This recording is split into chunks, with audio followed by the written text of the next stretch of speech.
Rosario Paniagua viene de la Universidad Pontificia de Comillas y desde el primer momento de este proyecto ha sido una colaboradora muy activa. Ha presentado ya 3 ponencias en los 3 primeros congresos. Se ve claramente, por un lado, su interés por la poesía, empezando por Juan Ramón Jiménez, que es su gran maestro y gran admirado, y también por otra poeta. El año pasado nos habló de Pilar Paz Pasamar, y también se nota su interés por personalidades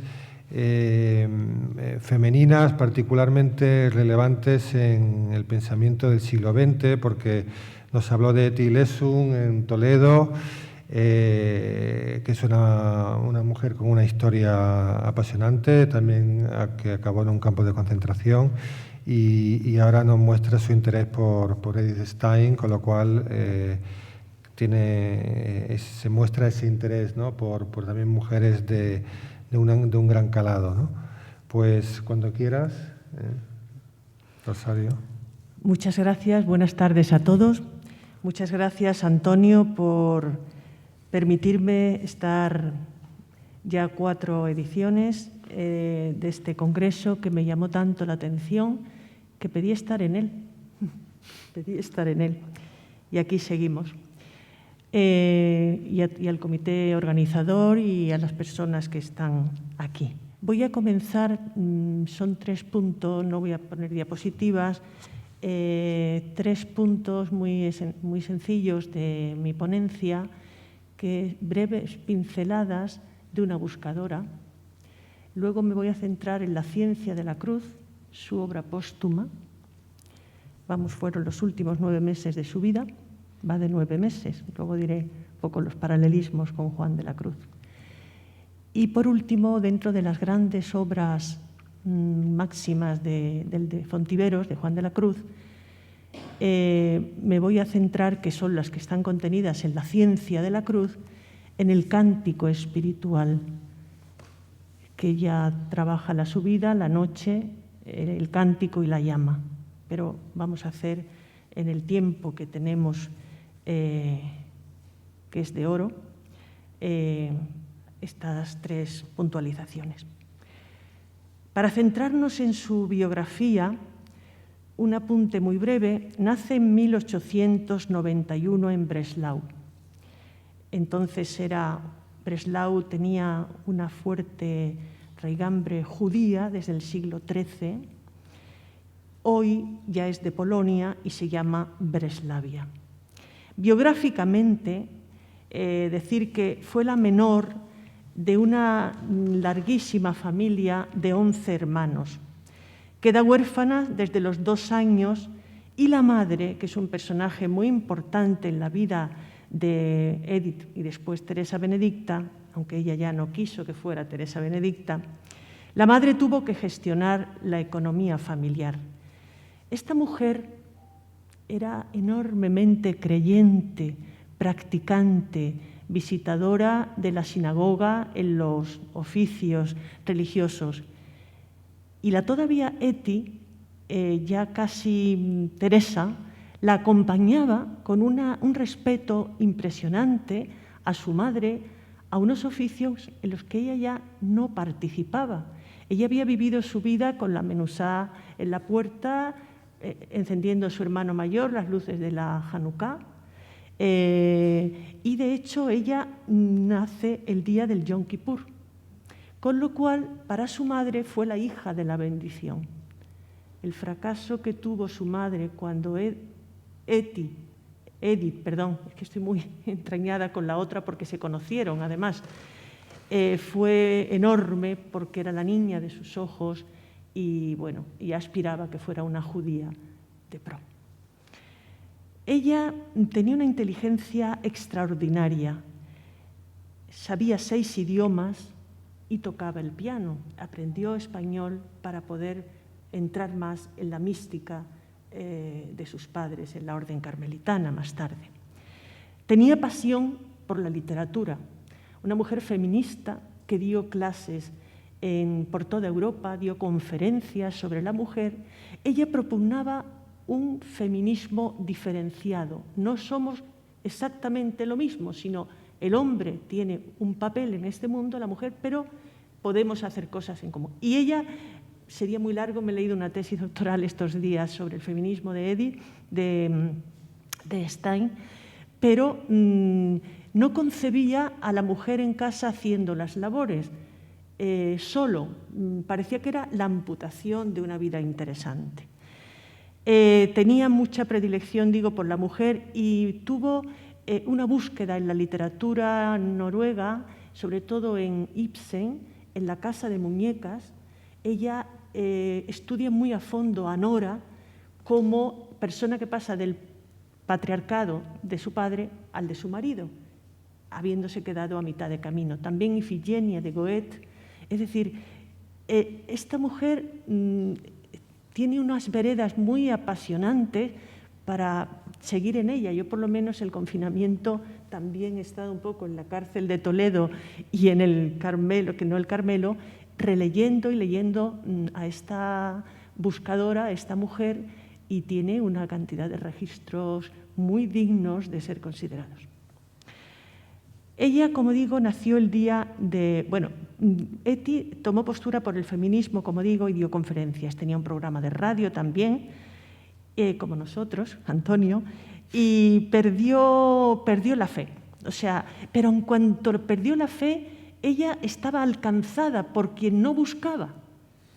Tiene un episodio muy curioso en Hamburgo, cuando su hermana, una chica inteligentísima, y yendo en el liceo y en los estudios superiores, bueno, fue asistente de cátedra de Husserl, va a ayudar a Hamburgo a una hermana suya que iba a dar a luz a su segundo hijo.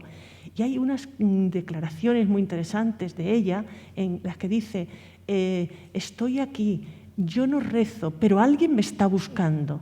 Es lo que algunos de mis compañeros decían, como alguien que está en la habitación que yo no veo, pero yo sé que está ahí. Fue la época más descreída de nuestra protagonista de esta tarde. Pero se daba cuenta que era imbatible, o sea, que ella tenía que terminar en una creencia. Estuvo un poco lo que dice el padre Meloni, jesuita, en el Outopos. Era una mística, pero no se sabía muy bien dónde, como lo es Eti y Lesu, y resulta que luego fue no solo... estuvo muy por sus compañeros de Nottingham y Friburgo, estuvo muy cercana al cristianismo, pero no sabiendo bien en su momento si era el protestantismo o era el catolicismo. Ahora diré por qué fue el catolicismo, porque Dios quiso, claro está, pero tuvo sus mediaciones. Le interesa mucho el Génesis, los profetas, pero luego se empieza a interesar por el Nuevo Testamento y le interpelan de una forma impresionante Débora, la reina Esther y Judith. Y lee mucho a San Agustín, a San Ignacio y a San Lucas. Luego ya estamos en otro registro. Cito, no podéis imaginar lo que significa para mí ser hija del pueblo elegido. Tuvo una existencia, claro, con las dos guerras mundiales, y ella siempre tomó partido, desde la empatía, que el profesor también ha reseñado, por el caído. Entonces pidió voluntariamente ser enfermera de la Cruz Roja y la destinaron como enfermera de primera fila con los infectados, con los de tifus, y estuvo en Austria. Allí ella era encargada de acompañar en los últimos momentos y tuvo, son tantas cosas las que se podrían decir, y tuvo la inquietud de ver en los bolsillos de aquellos moribundos si había alguna oración, para dárselo en la medida de lo posible, cuando pudiera, a su familia. Y se encontró algunas oraciones que la fueron interpelando hondamente. Tuvo una vida amorosa con el joven Lipps, un filósofo. Como ella, se podía considerar su primer amor, pero aquello no prosperó y cuando en una segunda intentona Lipps, ella dijo que ya era tarde, quizá ya estaba pensando en otro desposorio. Hay varios hitos, hay geografías de salvación, historias de salvación, lugares de salvación en esta mujer. Y hubo una cosa muy importante. En el año 21, la invitan a pasar unos días los Konrad Marcion, amigos protestantes. Había un círculo en torno a Husserl, y luego, primero en Göttingen y luego en Friburgo, que todos, casi todos, fueron entrando en el cristianismo. Pero en casa de estos amigos, una tarde que salen ellos y la dejan sola, y empieza a bucear por la biblioteca y se encuentra con la vida de Teresa de Jesús. Y dice textualmente: aquí está la verdad. A partir de ahí empieza un nuevo recorrido de nuestra autora, y en el año 1922, solo un año después, se bautiza.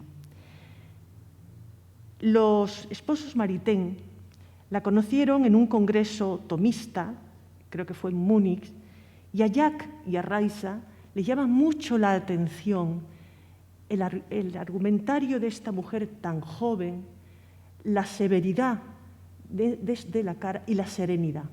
Esto mismo lo dicen los que la vieron últimamente en Auschwitz, que llamaba la atención, y ciertamente no he hecho diapositivas, pero si recordamos la cara de esta mujer, tiene una gravedad como que a vida eterna sabe, que es un no sé qué que queda balbuciendo, muy callada, una mujer muy inteligente, muy pensadora, pero con una humanidad a raudales.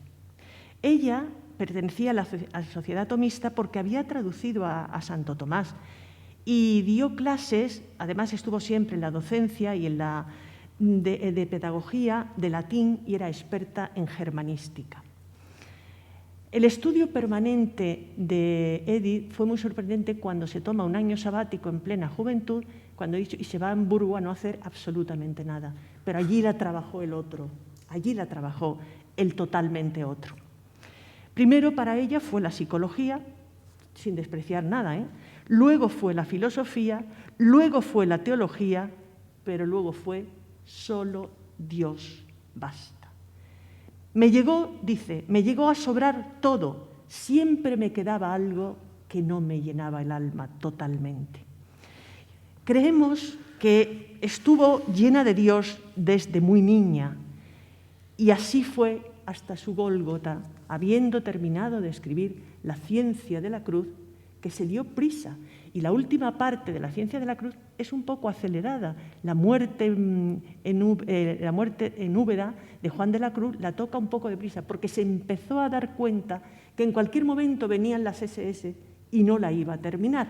Con lo cual la pudo terminar, pero la madre Renata, yo he estado en el Carmelo de Colonia, con un traductor, claro, yo no hablo alemán, y dijo, muchas cosas las dejó, pero tuvimos que rematar muy poquito. Ella fue el bálsamo también de los barracones, como lo fue su conocida Eti. Cuando se convierte, ella va mucho a la abadía benedictina en el Valle del Danubio de Beurón. Allí el padre Rafael Wessel es quien más la conoce y le hace esperar 10 años para entrar en el Carmelo. Ella estuvo, ¿por qué se llama Benedicta? Porque estuvo muy cerca de San Benito. Entonces su nombre lo revela todo. Teresa, está claro, su madre, de la Cruz, su padre, Juan de la Cruz. Y Benedicta, dicen unos, el padre Sancho y muchos que he consultado, carmelitas, que es Teresa bendecida por la cruz, o también un guiño a San Benito. Lo que sí dicen que era una persona de una oración muy profunda y muy constante. Encontraba la plenitud solo en la presencia. Cito, esto es a mí me ha parecido, los ratos de oración son incrustaciones de eternidad en la vida cotidiana. La oración es la liturgia muda. A Dios no se le encuentra por el razonamiento. Dios se le encuentra en el amor. Y nunca, parece que tenía un presagio, nos impone pruebas sin darnos las fuerzas necesarias para soportarlas. Ella entra con su hermana Rosa, conversa también, no profesa religiosa, diciendo, Rosa, vamos a por nuestro pueblo y alabado sea Jesucristo. Es decir, ella sabía que algo, solo falta ser judía y estar en el año 40, o sobre todo después de la noche de los cristales rotos. Algo va a pasar, pero se está preparando, de alguna manera. Ella toma parte muy activa en defensa del pueblo judío y le coinciden dos papas, era Pío XI y Pío XII. Entonces, ella quiso ir, no tenía, era como Juana de Arcos, no tenía nada que, o sea, muy valiente, quiso ir a Roma a interceder por el pueblo judío ante su santidad.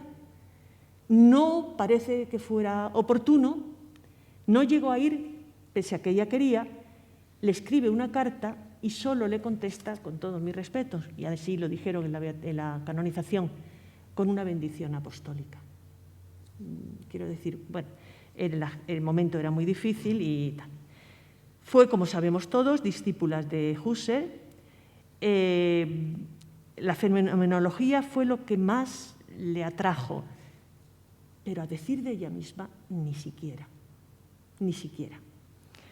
Fue su asistente de cátedra, pero tuvo sus más y sus menos, porque Husserl, no sabemos por qué, la tenía un poco como secretaria, archivera, y eso ella no lo quería. Ella quería una cátedra. Lo que pasa es que la cátedra no llega por ser mujer y por ser judía. Y se tuvo que ir a Espira, al Colegio de las Dominicas, a impartir clases de pedagogía. Hubiera sido una pedagoga excelente, de pedagogía, de latín, que no es que fuera menos, pero la universidad se le esfumó bastante, aunque defendió sobre la empatía su tesis doctoral en Friburgo con sobresaliente cum laude, no podía ser de otra manera.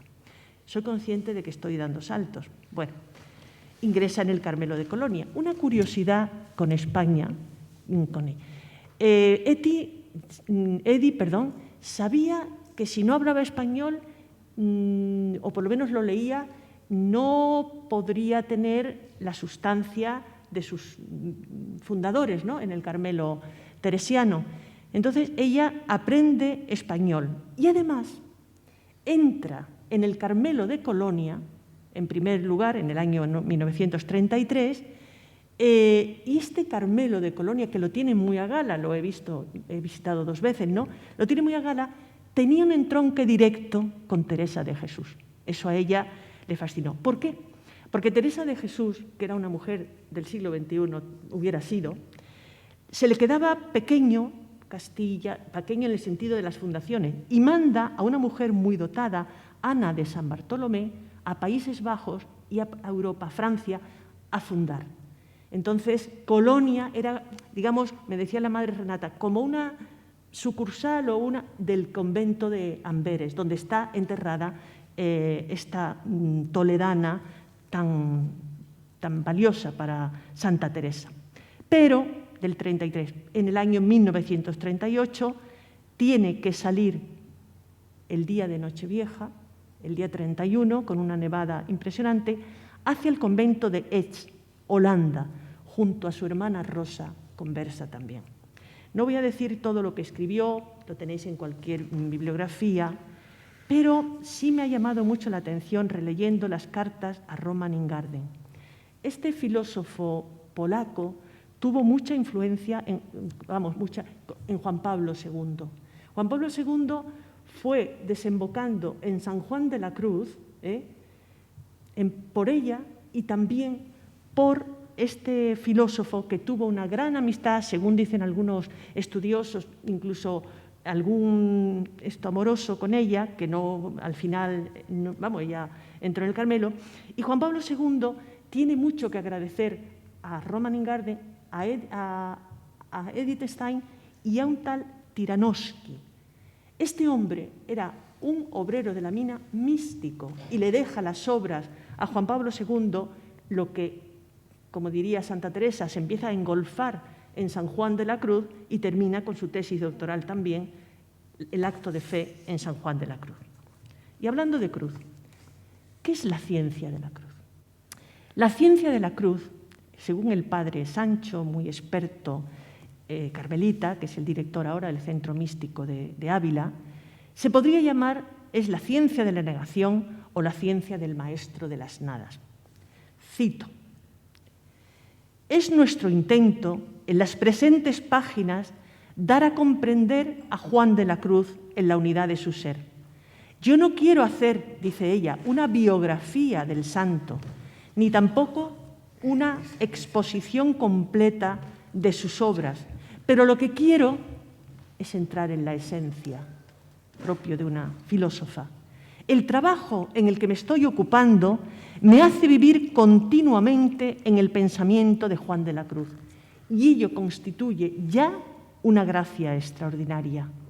Me encuentro precisamente ocupada en recoger un material para una nueva obra que nuestra querida madre Ambrosia, que era la priora de Enns, desea que me dedique al trabajo intelectual todo lo que sea posible. Aquí tenemos que dar las gracias al provincial de los carmelitas de Alemania, porque ella entra con 42 años, me parece, con unas novicias muy jovencitas y haciendo trabajos manuales.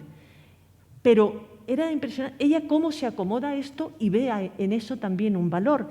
Pero dijeron, es que no puede ser una persona con esta talante y esta envergadura intelectual, entonces le dan permiso. Yo eternamente le estoy dando gracias a este padre, que no sé ni cómo se llama, pero hubiera terminado haciendo calcetas o pelando patatas, con todos los respetos a quien hace eso.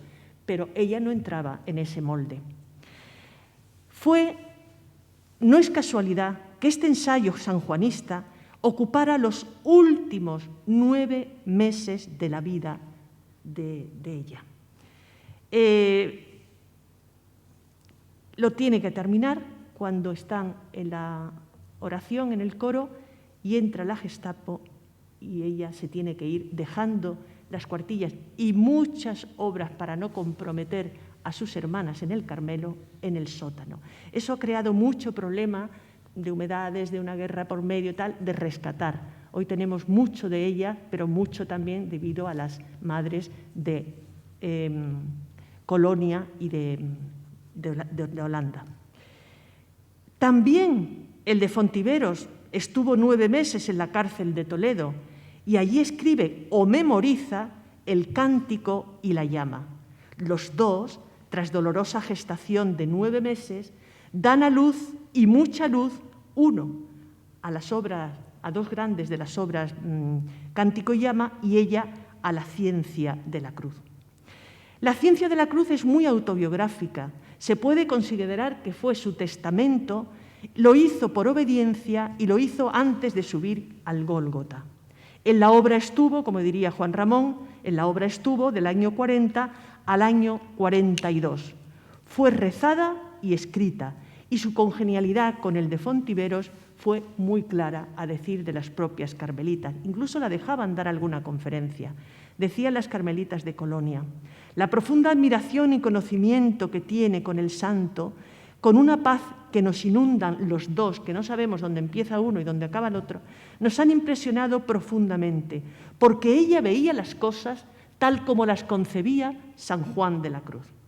El 9 de noviembre, la noche de los cristales rotos, cuando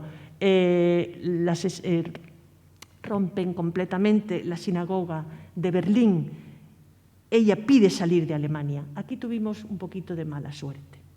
El itinerario que se trazó en un principio, ella no lo pidió, fue Palestina, fue Suiza, fue Francia y fue España.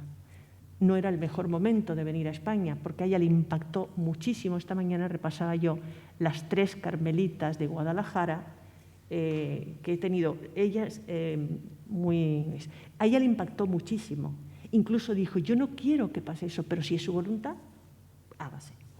Entonces, lo más probable es que fueran ella y su hermana, que también fue una matemática. Los Stein eran muy inteligentes.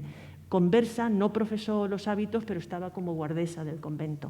Entonces, los de Suiza le dijeron que podía ir ella. Yo creo que podíamos haberla conservado, no sé si estoy... pero no a su hermana, porque no había habitación.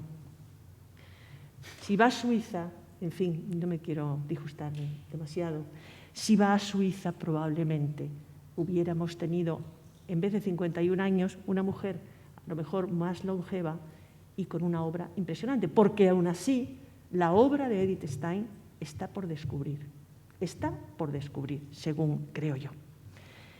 Entran en el convento y pronuncia esto: cruz, oh cruz, mi única esperanza. Ella afirmaba, cuando iba a la abadía de Beurón, que pasaba allí la Pascua y pasaba la Semana Santa, y junto a su nombre, todavía Edith, era cruz, mi única esperanza. Parece que había como un presagio. Dice ella, cuando se entera de los de Guadalajara: no anhelo una situación así, ni anhelo salir del convento. Podemos rezar para que esto no suceda, pero tengo que decir, mi sincero sentir, que no se haga mi voluntad, sino la suya. Para escribir La ciencia tuve que investigar muy a fondo a los padres Bruno, Jerónimo de San José, a Jan Barussi. Barussi no era creyente, pero estudió muy bien la simbología de San Juan de la Cruz. Claro, una alemana, entrar en el cántico y sobre todo la prosa del cántico, lo que llamaba el diccionario de que nada es lo que es, tuvo que trabajar muy duro, pero ella tenía un equipaje intelectual muy fuerte. Luego siguió con el padre Gerardo, el padre Silverio, y claro, había leído a San Pablo, había leído al pseudo Dionisio, el místico bizantino del siglo V. Quiero decir, ella, como buena intelectual, no se lanzó en los últimos meses de su vida a algo por piedad, por obediencia, no. Ella estuvo 2 años antes estudiando muy a fondo. Ella lo que quiso fue acercar la doctrina de aquel español Juan de la Cruz a la cultura carmelitana alemana y le salió muy bien. Dicen los estudiosos que es la mejor versión de Juan de la Cruz en lengua alemana. Pues si lo dicen, será. Desde luego ella lo estudió mucho porque no es fácil el cántico espiritual. Ella, tengo muchas citas suyas, pero el encuentro con la cruz, doy un salto hacia atrás, lo encuentra en 2 momentos, uno aparentemente muy poco significativo y otro muy significativo. Ella entra un día en el año 17, en una catedral alemana y se encuentra a una sencilla mujer que desde el trabajo, desde sus labores domésticas, se acerca a la catedral y está muchísimo tiempo. Entonces ella sale, porque claro, ella ya le estaba urdiendo que bueno, que el judaísmo, que a lo mejor había que el gran disgusto de su madre, pero bueno. Entonces le pregunta a esta buena mujer, con el cántico, le pregunta: ¿pero usted qué hace aquí si no hay oficio ninguno, no hay servicio religioso como hacemos en la sinagoga? Dice: no, yo vengo aquí porque tengo un amigo con el que dialogo.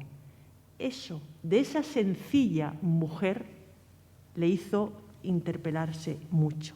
Y otra cosa, y ya me voy al cántico, que le hizo mucha impresión cuando muere en la Primera Guerra Mundial su amigo Reinach, que era filósofo judío que luego se convierte al luteranismo, va a visitar a la viuda y se encuentra con una mujer en paz, en concordia con la situación de dolor que le toca vivir, no desesperación, no interpelación a Dios, como ella se le habían suicidado varios familiares en su juventud y vio como sería porque no lo tenían bien integrado. Yo no digo que fuera porque no eran católicos, ni mucho menos, pero ella vio la diferencia. Bueno, la ciencia de la cruz solo está atisbada, como todo, fue su último trabajo y es el fundamento de la mística, la entrega total al otro y a los otros, y vivir junto a los crucificados de su época. Ella no concebía la mística sin una dimensión al otro, y lo vivió. Y era muy impresionante ver los testimonios de las mujeres de Auschwitz, cómo se ocupaba de los niños, porque ellas estaban tan desganadas que ni siquiera hacían caso a sus propios hijos. Y era ella, bueno, ella pasa de Etz a Westerbock, donde estaba Eti y Lesu, y se vieron. Los relatábamos en Toledo y se vieron, dice, cuando la vi con la cofia, con esa mirada tan grave, reunida de otros religiosos rezando por la alambrada, me sorprendió enormemente. Otra que estuvo al caer, pero claro, va a la cámara de gas con 27 años y no nos dio tiempo. Esta ya se había convertido antes. Entonces, bueno, de la ciencia de la cruz tengo que pasar, pero a una parte, que es el cántico espiritual. Tiene mucho mérito haberse metido con el cántico espiritual. Teresa encontró una obra sublime, pero muy difícil, con una lengua que no era del todo la suya, pero lo supo resolver. Ella le llama el diccionario: los pastores son ángeles, las majadas son la jerarquía, los montes son las virtudes, la cristalina fuente es la fe, la ribera... Bueno, seguro que todos ustedes saben, mucho mejor que yo, esa especie de diccionario. Ella trabajó las 40 canciones, en cuyo prólogo dice San Juan de la Cruz, y a ella eso le llenó. Los dichos de amor es mejor dejarlos en su anchura, para que cada uno se aproveche según su modo y caudal de espíritu. No hay que abreviarlos, sino expandirlo para que cada uno los pueda disfrutar. Estudió el cántico muy a fondo, y ella misma dice, cito, el cántico es una ascensión de grado en grado por la escala de la unión del amor y cómo adentrarse cada vez más profundamente en los grados de esa unión. El cántico empieza a dónde te escondiste, amado, y termina cuando dice Aminabad, que ya iba la caballería, Aminabad es el demonio, ya el demonio no está. Desde la búsqueda hasta el final, que ya la caballería se va despeñando, que son los placeres, los vicios, tal, ya no está, porque ya está el matrimonio espiritual, ahí acontece todo el tránsito de la vía purgativa, iluminativa y unitiva. Y ella, con una preciosidad, se basa en los versos, claro, no se puede resumir el cántico ni nada en la vida. Yo creo que todo tiene su tiempo, ¿no? Su tempo. Pero dice, esto donde estoy es el mundo tal como lo representa un alma anhelante y ya embriagada de amor, y tiene que salir de ella para buscar lo que quiere. Es, dice ella misma, es la imagen de una esposa que suspira por alguien, que se deshace buscándolo hasta hallar la inmensa manifestación. En toda obra de la ciencia, que son todas las obras mayores, es una búsqueda y un encuentro, pero en cada una de ellas también. La noche, la subida a la noche, que es el mismo escrito, o sea, la noche, en una noche oscura, con ansias de enamores, hasta que se encuentra. Son de tránsito, son de caminar, la noche y el cántico. Ahí donde te escondiste y voy por las riberas, los montes. Pero la llama es estática y es la que menos trabaja en la ciencia de la cruz. Tan estática que es en el centro del alma, o llama de amor viva que tiernamente hiere. Todo eso, leído según las argumentaciones de Edith, merece la pena. Ya no es Edith, ahora es Teresa Benedicta de la Cruz. El aspirar, dice, entra en la experiencia ella misma, por eso no quería hacer una biografía ni hacer una antología de textos del santo de Fontivero. No, ella entró, lo vivió y lo lanzó. Esa fue la experiencia. Dice, para comprender a San Juan de la Cruz, él tuvo que recurrir a los símbolos y yo intento entender esos símbolos. El aspirar del aire, el encanto de la dulce Filomena, el soto y su donaire en la noche serena, con llama que conduce y que consume y no da pena. Lo de la Filomena ya sabemos que es el ruiseñor. Entonces, claro, yo he disfrutado mucho porque he leído la prosa de Juan de la Cruz y luego la prosa de Edith, y es de una asimilación y, como decían las carmelitas de Colonia, y de una congenialidad muy impresionante, que no se sabe muchas veces dónde empieza el uno y otro. Sé que tengo que ir acabando. Dice, así va concluyendo el cántico Y así va concluyendo ella aquella obra magna que la llevó a su Gólgota, a su holocausto personal. Dice Teresa, la esposa transita ya desasida de todo apetito y de todas las cosas, y solo vive ya arrimada a Dios para siempre con un estrecho amor, para subir por el desierto de la muerte que lleva a la vida.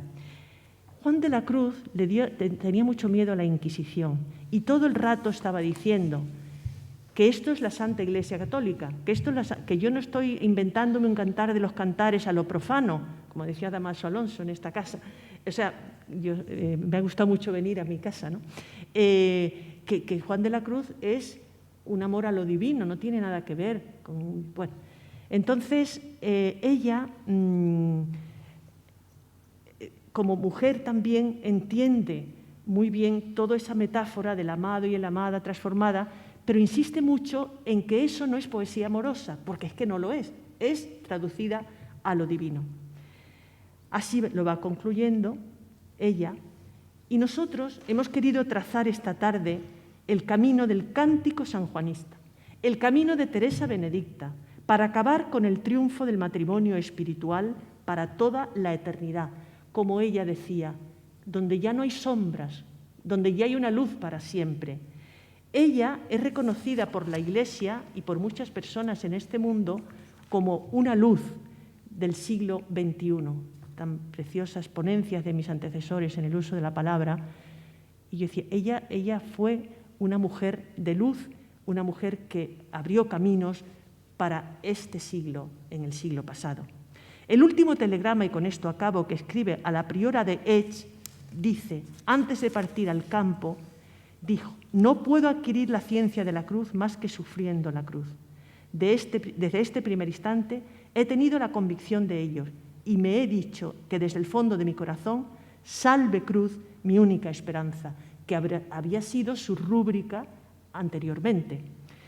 Ella fue canonizada en 1998 por Juan Pablo II, que pronunció estas palabras. Judía, filósofa, unida a Cristo crucificado, dio su vida por la verdadera paz y por el pueblo en el campo de exterminio. Murió como hija de Israel para la santificación del nombre. ¿Qué decir en esta tarde en Madrid? No hay rastros de ella. Ella entra en Auschwitz y al día siguiente, el 8 de agosto, el 9, ya están convertidas en ceniza. Lo que sí hay son muchas cruces en el lado donde parece ser, porque hay mucho cariño hacia ella, hay muchas cruces por el lado que parece ser que vertieron las cenizas de ella y de su hermana Rosa. Verdaderamente no hay rastros, pero sí hay rastros, porque esta tarde aquí en Madrid, en la Complutense, hemos encontrado, o hace mucho y mucha gente, el rastro. Muchas gracias, Teresa Benedicta, por ser testigo para nuestro tiempo. Muchas gracias por haber sabido poner en diálogo fe y cultura. Muchas gracias por haber sabido poner en diálogo con tu vida trabajo y oración y ser uno de los grandes referentes del siglo XX. Fue nombrada patrona de Europa junto con Brígida de Suecia y Catalina de Siena. Muchas gracias, Teresa. Muchas gracias.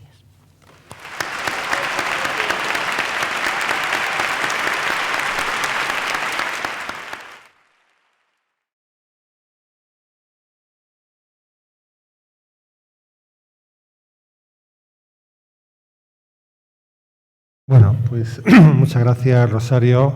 No dejes de venir todos los años a presentar una ponencia. Con mujeres judías, si es posible. Con mujeres judías. Bueno, toques lo que toques, lo tocas con una pasión que ayuda a realmente pues tener, en este caso, tener la gran ilusión de conocer mejor a esta gran mujer. Bueno, la verdad es que las expectativas que yo me había trazado sobre esta mesa Newman-Stein pues se han sobrepasado con creces. Creo que este primer año pues el nivel pues está bastante alto y se ha comprobado que efectivamente desde la crítica literaria, desde la sociología, desde los estudios históricos, se puede vislumbrar y efectuar un verdadero diálogo, ¿no?, entre la modernidad y la religión sin que, digamos, se tengan que producir choques o enfrentamientos sin sentido, ¿no? De todas maneras, puede haber alguien que quiera hacer alguna pregunta. No estamos muchos, pero y si alguien quiere hacer alguna pregunta, pues puede hacerla a cualquiera de los tres ponentes. Solo un apunte. Ella tradujo el diario y cartas del cardenal Newman. Claro, lo he intentado y lo estimó muchísimo. Por tanto, claro, hay una conexión enorme desde la Iglesia de Inglaterra al judaísmo, pero los dos convergen en lo mismo y están canonizados los dos. Claro. O sea que fue muy interesante. Yo no he querido meterme porque no es mi tema Newman, pero sí que lo tuvo muy, muy en su vida. Sí. Mucho. Bueno, ¿alguien quiere hacer alguna...? Sí.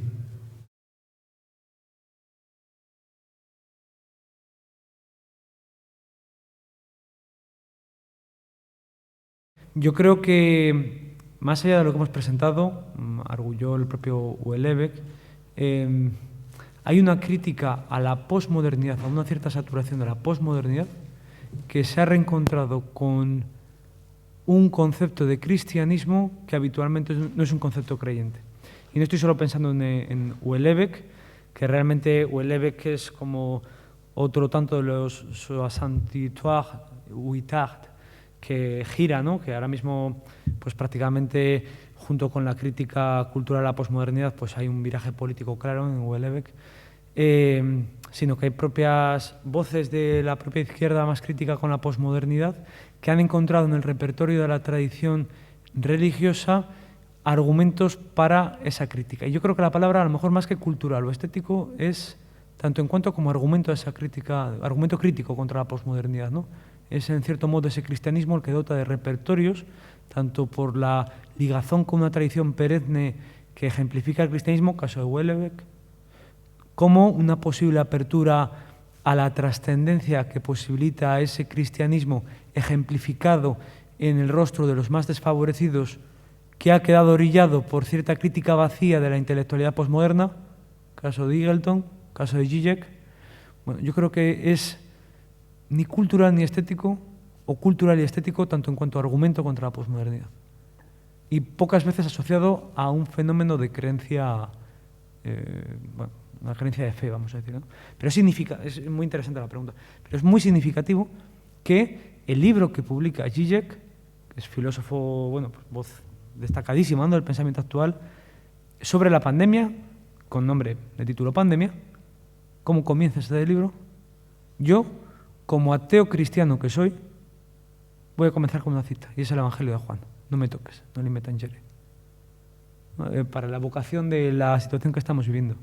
Yo creo que cierta saturación de la vacuidad de los argumentos de la posmodernidad lleva, aparte de los autores, a encontrarse con un fundamento argumental en el cristianismo.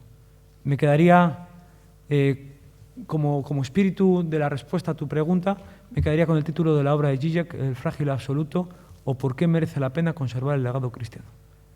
No hablamos de religión, hablamos del legado cristiano, ¿no? Y que esto enlaza con una conversación que tenemos Javier Bain y yo desde hace una cosa tan reducida como los últimos 5 años, sobre la tradición patrimonial cristiana, ¿no?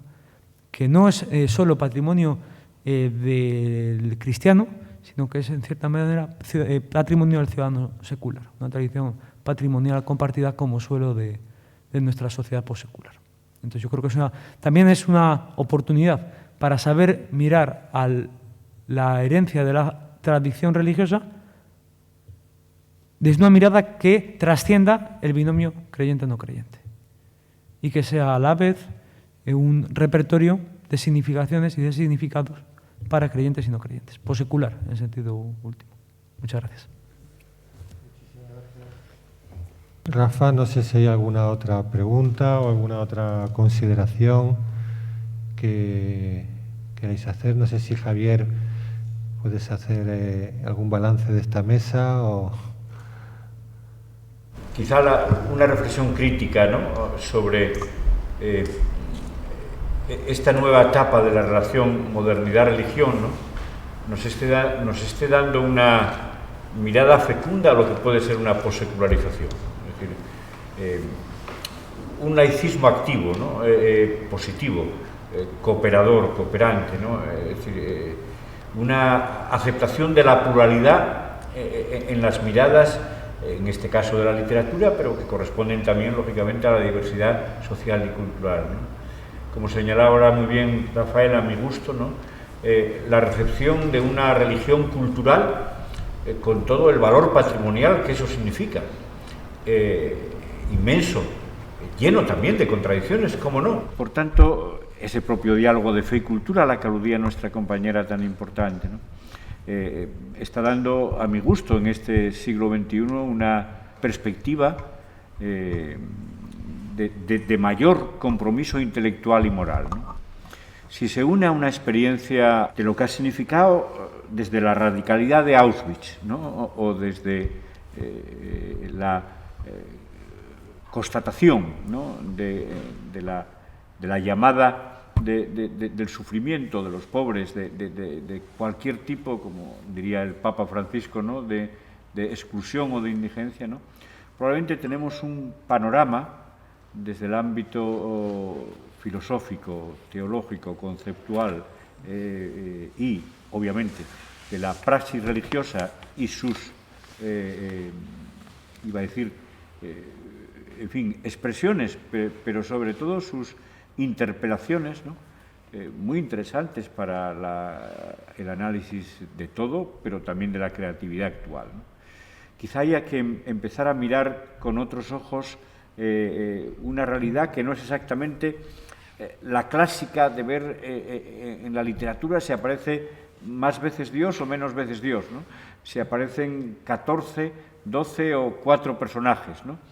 Que también, sino si se está expresando, a mi entender, ¿no? Un sustrato cultural tan potente como la recepción de este gran patrimonio que la religión aglutina y que la literatura como su hermana, a mi entender, ¿no? En la estética expresa. Muchísimas gracias. Con esto podemos terminar la sesión. Como sabemos, este proyecto no solamente es de investigación, sino también de creación. Pues todos los que participen en él o vengan por aquí y quieran mostrarnos, por ejemplo, sus publicaciones, pueden hacerlo dejando en la mesa de entrada sus libros. También hay algunos autores que han ofrecido algunas de sus obras literarias o poéticas por si alguien quiere adquirirlas. Bien, a lo largo ya hay algunos ahí, a lo largo de mañana también están allí presentes. Pues quedamos hasta mañana a las 10. Muchas gracias.